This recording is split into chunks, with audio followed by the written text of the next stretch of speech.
নমস্কার বন্ধুরা, তোমরা সবাই কেমন আছো? আশা করি ভালো আছো আর আমিও ভালোই আছি।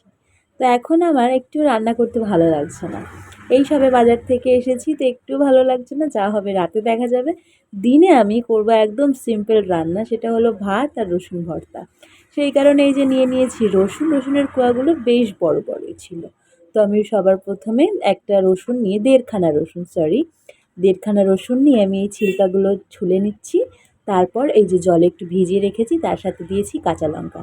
এবার আমি কেটে নেব পেঁয়াজ, কারণ ভর্তাতে কিন্তু পেঁয়াজও দেবো। পেঁয়াজ দিলে কিন্তু ভীষণ সুন্দর লাগে খেতে, আর পেঁয়াজটা দেয় ভর্তায়, ভর্তার সাথে পেঁয়াজটা যায়।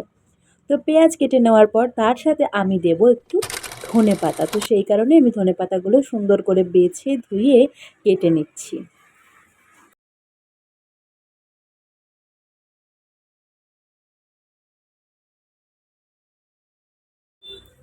তো সর্ষের তেল গরম করার পর রসুনগুলোকে ভালো করে ভেজে নিয়ে তার সাথে দিয়ে দিয়েছি কাঁচা লঙ্কা, কারণ শুকনো লঙ্কা দেবো না, কাঁচা লঙ্কা দিয়েই ভর্তাটা করব, যেহেতু ছেলে খাবে সেই কারণে। তো তারপরে আমি দিয়ে দিয়েছিলাম পেঁয়াজ, আর তার সাথে না কালো জিরে। সব কিছু ভাজা হওয়ার পর শেষে আমি দিয়েছিলাম ধনেপাতাটা। ধনেপাতাটা দিয়ে বেশি ভাজা করার দরকার নেই, একটু নাড়িয়ে চাড়িয়ে নামিয়ে দিলেই হয়ে যাবে। ভাজাগুলি ঠান্ডা হয়ে যাওয়ার পর তার সাথে নিয়ে নিয়েছিলাম নুন।